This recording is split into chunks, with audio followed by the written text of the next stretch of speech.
The South African fiscus will gain some 100 million rand a month after the Constitutional Court applied the brakes on diplomats getting unlimited alcohol and tobacco products duty-free.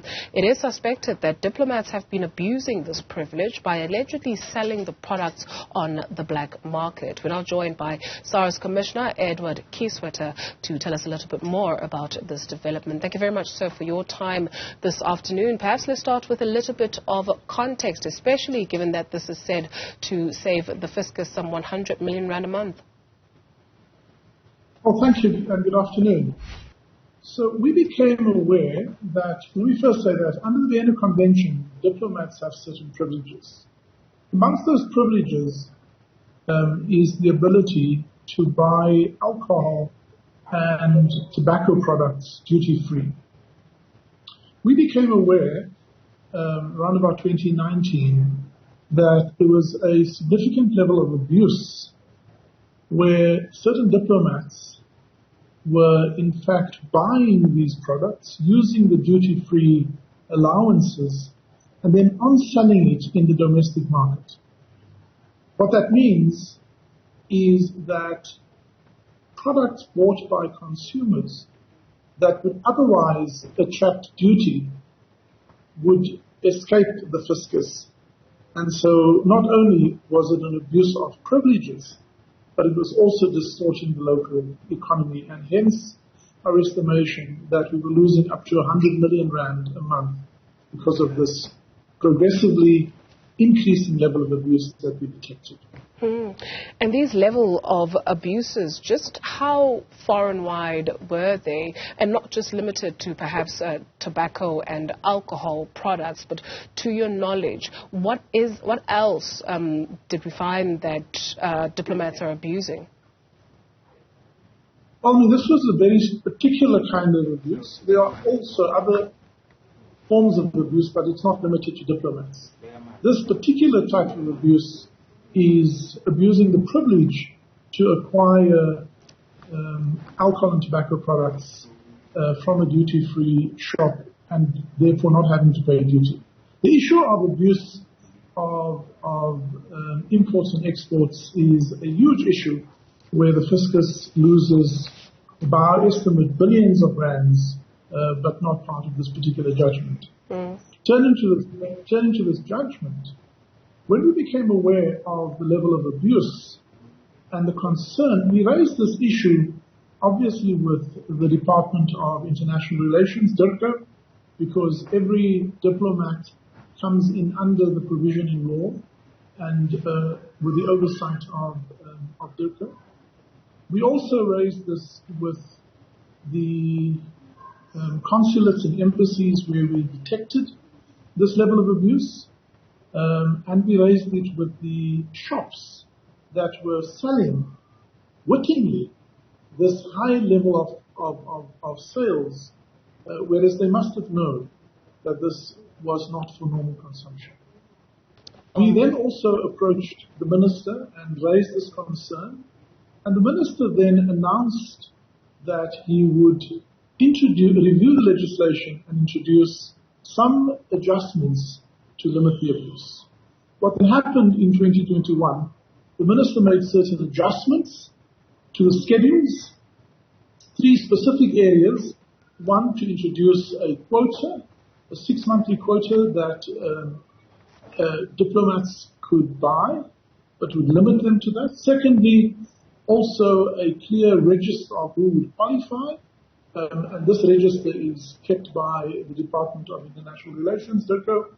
And then thirdly, introduced a more rigorous reporting requirement of shops who sold duty-free to diplomats. Those were the 3 issues. We then also approached the shops. We alerted them to the changing regulation. They had some time to prepare for and adjust for the introduction of legislation.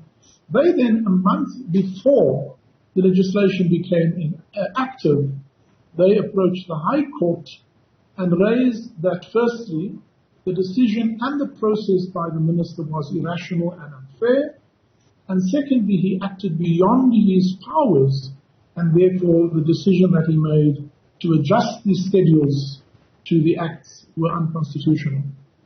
They received a favorable outcome from the High Court, but naturally, because one of the findings of the High Court had to do with constitutionality, this matter then was heard by the Constitutional Court.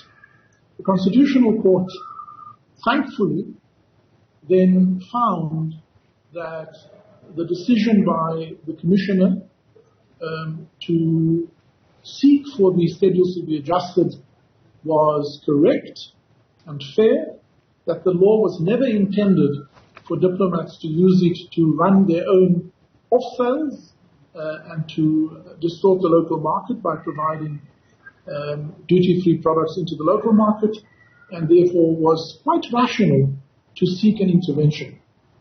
The Minister then also, the High Court confirmed, acted within his power to adjust the schedules. Schedules are normally adjusted. Schedules are attachments to the law. Obviously, laws are promulgated by the legislature, by Parliament, but schedules often require short-term interventions, and it is quite appropriate, said the Constitutional Court, that given a particular dynamic, the Minister has the authority to adjust schedules, which is what the Minister then did. This is a landmark outcome, which also again suggests that when laws are abused to serve narrow interests, then SARS will not hesitate to seek any intervention that is required, whilst maintaining the respect for the rule of law and following due process to ensure that the integrity of the fiscus is protected and that abuse is identified and rooted out. And this, therefore, is a very positive outcome which we applaud and begins to strengthen also the integrity of our fiscus. Mr. Kieswetter, it is said that the fiscus will save some 100 million rand a month. Does that then suggest that that's how much we were bleeding as a country due to these actions by some diplomats? And if so, just how much alcohol and tobacco products were being bought here in a month? Well, we obviously, not all of this was accurately reported. And so these are estimates that we were able to model. What is very obvious to us is when we started getting, when it was drawn to our attention rather, that the volumes of sales of these duty-free shops were extraordinarily high, and started to look closer to where the purchases were made. We identified specific areas that certain embassies were buying excessive amounts.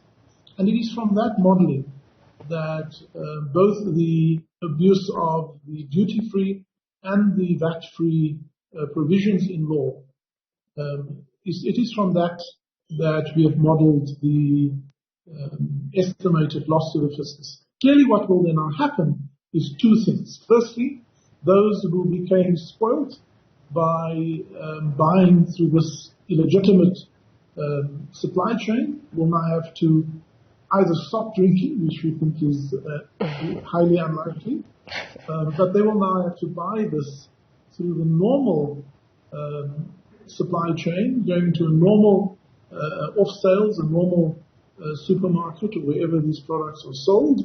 And if they do that, then they will buy products that have been appropriately included in the duties and taxes that were permissible. And if the sales continue at the same level, we estimate that will have a positive impact of up to 100 million rand per month to SARS and therefore the National Revenue Fund. Okay. It may be even more curious that some don't even drink or smoke, but are you at liberty to share which countries or people representing which countries were the culprits? I think for now that's not really necessary. What I can tell you is that the so-called culprits did not approach the courts. It were the shops that approached the courts, because they were obviously directly impacted. They were benefiting illegally from the sale of these products, and so it wasn't the diplomats themselves that went to the court, but the shops combined as a kind of a mini action against the minister and the commissioner.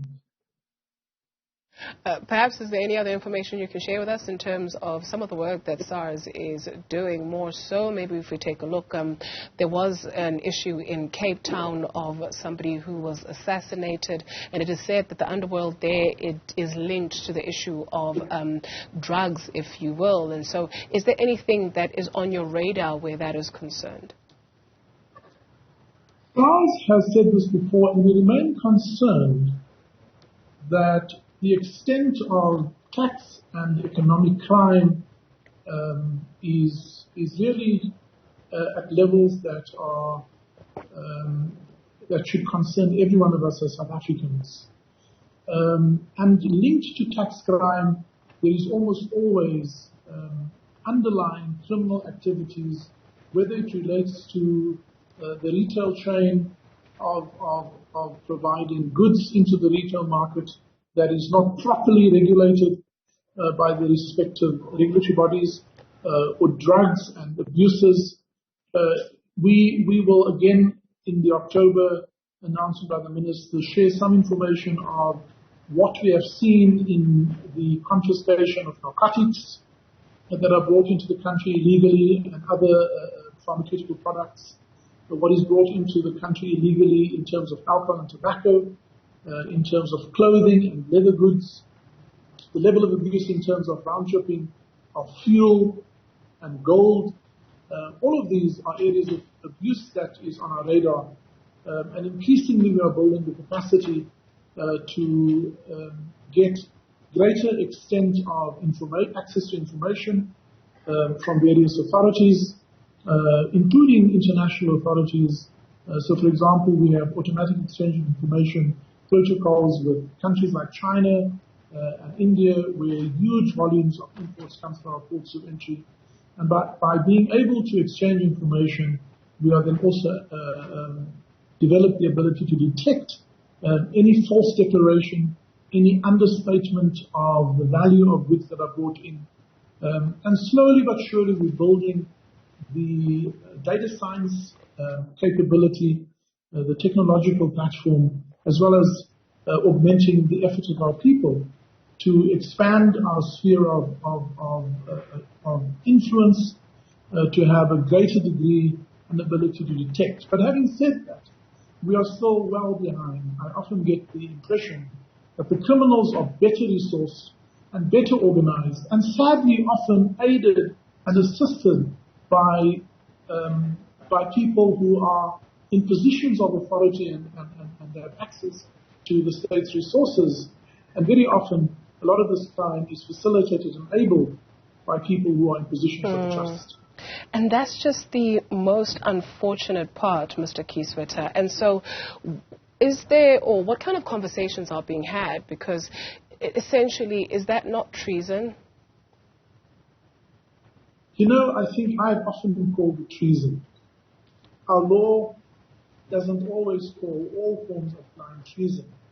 But I think if we think about if you take the transport and logistics sector, when people steal railway lines, when they deliberately interrupt the logistics sector that should fuel the economy, when they steal copper cables and take over substations prevents the flow of electricity to users, all of those undermine the capability of the state. It undermines the legitimacy of the state. And you're quite right.